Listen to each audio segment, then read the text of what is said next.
السلام علیکم 6 کلاس۔ امید ہے کہ آپ لوگ اللہ تعالیٰ کے فضل و کرم سے خیر خیریت سے ہوں گے۔ آج کا ہمارا ٹاپک ہے صلح حدیبیہ۔ آپ لوگ پڑھائی کے ساتھ ساتھ لیکچر کے ساتھ ساتھ اپنی کتاب کا صفحہ نمبر 34 صلح حدیبیہ کھولیں اور ساتھ اس کو سمجھیں۔ سب سے پہلے ہم اس کا پس منظر سمجھ لیتے ہیں۔ حضور صلی اللہ علیہ وسلم مکہ مکرمہ سے ہجرت فرما کر مدینہ منورہ میں رہائش اختیار فرمانے کے بعد وہاں اسلام کی تعلیم تبلیغ کا عظیم فریضہ سر انجام دینے لگے۔ آپ صلی اللہ علیہ وسلم کے ساتھ صحابہ کرام بھی مدینہ منورہ میں تھے۔ دعوت و تبلیغ کا سلسلہ چلتا رہا اور اسلام آہستہ آہستہ پھیلتا گیا۔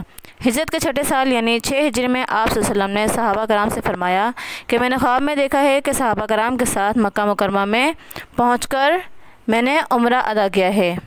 قرآن مجید کی ایک آیت ہے، آیت نمبر 28 سورۃ الفتح، لقد صدق اللہ رسولہ الرؤیا بالحق لتدخلن المسجد الحرام ان شاء اللہ آمنین محلقین رؤوسکم ومقصرین لا تخافون فعالم ما لم تعلموا فجعل من دون ذلك فتحا قریبا۔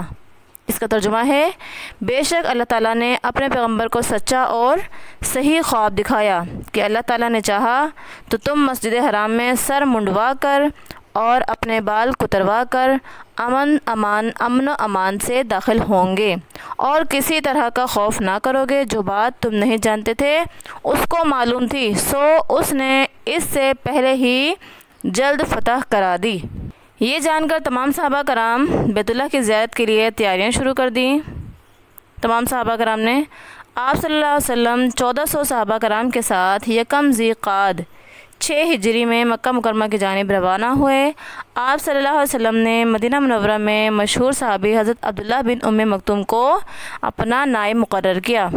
چونکہ نبی کریم صلی اللہ علیہ وسلم اور صحابہ کرام صرف عمرے کے غرض سے مکہ جا رہے تھے، اس لیے ان کے پاس کوئی جنگی ساز و سامان بھی نہیں تھا، نہ تلواریں تھیں ساتھ، اور تلواریں بھی جو تھیں وہ میان کے اندر تھیں، یعنی کہ اس کا جو کور ہوتا ہے اس کے اندر تھیں۔ اس سفر میں ام المؤمنین حضرت ام سلمہ بھی نبی کریم صلی اللہ علیہ وسلم کے ساتھ تھیں۔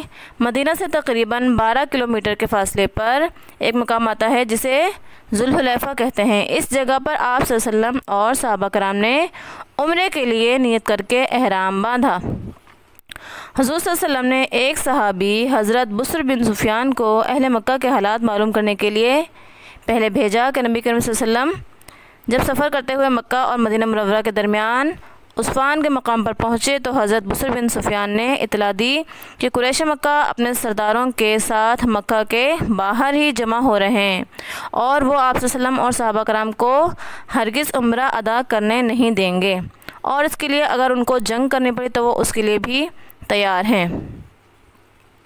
اس صورتحال کے پیش آنے کے بعد حضور صلی اللہ علیہ وسلم نے صحابہ کرام سے مشورہ کیا۔ انہوں نے رائے دی کہ سفر جاری رکھا جائے، یعنی کہ واپس نہ پلٹیں۔ چنانچہ آن حضور صلی اللہ علیہ وسلم اور صحابہ کرام نے اپنا سفر جاری رکھا۔ قریش مکہ کی طرف سے آپ صلی اللہ علیہ وسلم کا راستہ روکنے کی بھی کوشش کی گئی، لیکن آپ صلی اللہ علیہ وسلم صحیح راستہ معروف راستہ چھوڑ کر پہاڑوں اور گھاٹیوں سے گزرتے ہوئے حدیبیہ کے مقام پر پہنچے۔ صفحہ نمبر 35 پہ آ جائیں۔ قریش مکہ کے ناپاک عزائم کو دیکھ کر نبی کریم صلی اللہ علیہ وسلم نے حضرت بدیل بن ورقہ کے ذریعے قریش مکہ کو پیغام بھیجا کہ ہم صرف اور صرف عمرے کی نیت سے آئے ہیں، اس لیے ہمیں خانہ کعبہ کی زیارت کے لیے چھوڑا جائے، مگر قریش نے بات نہ مانی۔ اس دوران بات چیت کا سلسلہ جاری رہا لیکن کوئی بات طے نہ ہو پائی۔ پھر آپ صلی اللہ علیہ وسلم نے حضرت عثمان کو معاملے کو سلجھانے کے لیے اپنا خاص سفیر بنا کر بھیجا۔ آپ نے قریش مکہ کو ہر ممکن طریقے سے سمجھانے کی کوشش کی کہ سیدنا محمد صلی اللہ علیہ وسلم اور ہم صرف اور صرف عمرہ کرنے آئے ہیں، عمرہ کرنے کے بعد ہم سب واپس چلے جائیں گے۔ اہل قریش نے صرف اتنی لچک دکھائی کہ اگر آپ یعنی حضرت عثمان چاہیں تو عمرہ کر سکتے ہیں، عمرہ ادا کر سکتے ہیں، لیکن حضرت عثمان نے نبی کریم صلی اللہ علیہ وسلم اور دیگر صحابہ کرام کے بغیر عمرہ ادا کرنا گوارا نہ کیا اور قریش مکہ کی پیشکش کو ٹھکرا دیا۔ حضرت عثمان کو جب آنے میں دیر ہو گئی، وہ بات چیت وہاں کر رہے تھے، تھوڑا معاملہ سلجھا رہے تھے، لیکن ان کو جب دیر ہو گئی تو مسلمانوں میں کسی نے افواہ پھیلا دی کہ حضرت عثمان کو نعوذ باللہ شہید کر دیا گیا ہے۔ یہ خبر سن کر مسلمانوں میں غصہ اور بے چینی کی کیفیت پیدا ہو گئی۔ نبی کریم صلی اللہ علیہ وسلم نے صحابہ کرام کو جمع کیا اور ان سے فرمایا کہ اب ہم یہاں سے اس وقت تک واپس نہیں جائیں گے جب تک کہ ہم حضرت عثمان کی شہادت کا بدلہ نہیں لے لیں گے۔ آپ صلی اللہ علیہ وسلم نے ایک ببول کے درخت کے نیچے آپ صلی اللہ علیہ وسلم بیٹھ گئے اور صحابہ کرام ایک ایک کر کے آ گئے اور وہاں پر وہ بھی بیٹھ گئے، اور آپ صلی اللہ علیہ وسلم کے دست مبارک پر سب نے آ کر بیعت کی۔ سورہ فتح میں قرآن مجید کی ایک صورت ہے سورۃ الفتح، اس کے آیت نمبر 18 میں اس کا ذکر ہے۔ ان الفاظ میں اللہ تعالیٰ نے فرمایا کہ لقد رضی اللہ عن المؤمنین اذ یبایعونک تحت الشجرۃ فعلم ما فی قلوبہم فانزل السکینۃ علیہم واثابہم فتحا قریبا۔ اس کا ترجمہ اس طرح سے ہے، جب مومن تم سے درخت کے نیچے بیعت کر رہے تھے تو اللہ ان سے راضی ہوا، اور جو ان کے دلوں میں تھا وہ اس نے معلوم کر لیا، تو ان پر تسلی نازل فرمائی اور انہیں جلد فتح عنایت کی۔ حضرت عمر فاروق رضی اللہ تعالیٰ عنہ کے دور خلافت میں بدعت کے اندیشے کی وجہ سے اس ببول کے درخت کو کاٹ دیا گیا تھا، جہاں پر نبی کریم صلی اللہ علیہ وسلم نے حضرت عثمان کی شہادت کی بیعت کی تھی۔ صلح حدیبیہ اور اس کی شرائط۔ کفار مکہ کو جیسے ہی اس بیعت کا علم ہوا تو وہ فوراً سے صلح پر آمادہ ہو گئے۔ قریش نے سہیل بن عمر جو اس وقت تک مسلمان نہیں ہوئے تھے ان کو مسلمانوں سے مذاکرات کے لیے بھیجا۔